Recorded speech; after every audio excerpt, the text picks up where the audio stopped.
Yang penting kat sini ada sabu-sabu bang. Hai korang, bila bulan Ramadan ni korang nak cari lauk pauk, buffet lauk pauk lah apa kan. Kali ni aku nak bawa kau pergi steamboat. Sesekali makan steamboat apa salahnya tau. Ni dekat Mama Mia steamboat dekat Masjid Tanah ni. Tapi yang paling best dekat sini pun ada lauk pauk. Jom aku buat korang. Betul, RM36 paling murah sekali. Yang aku suka kat sini macam-macam ada, dengan berbola-berbola dia, perapan-perapan daging dia, ayam, kambing, semua kau boleh pilih kat sini. Dengan dia punya seafood pun macam-macam yang ada kat sini, memang puas hati lah. Dengan sayur-sayuran dia, cendawan-cendawan dia, dengan Maggi dia, memang meriah lah. Ini yang paling special, bila bulan Ramadan ada lauk pauk, boleh makan nasi putih. Yang pasta-pasta tu pun ada lagi. Kena pula cendol bulan puasa. Orang kata RM36 puas hati makan kat sini. Yang ni aku pilih tom yum. Dia ada berapa jenis dik? Tom yum dengan sup. Tom yum dengan sup. Tom yum lah. Kalau bulan Ramadan nanti, ni tahu harga dia tetap RM36. Yang penting sekali dia ada lauk pauk dekat dalam tu. Kau boleh pilih lah lauk pauk yang kau nak. Kalau datang sini, kau kena try dia punya perapan-perapan dia.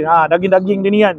Macam-macam color pun dah menyediakan, apalagi rasa dia. Harga untuk kanak-kanak pula baru RM26. Tu termasuk dengan warga emas dan juga orang-orang istimewa. Korang bulan Ramadan nanti korang digalakkan buat tempahan awal tau, sebab selalu sangat penuh. Mama Mia steamboat ni memang puas hati lah. Nak-nak dia punya sos sukian ni, kalau kau tak pandai buat, suruh staff dia tolong buatkan.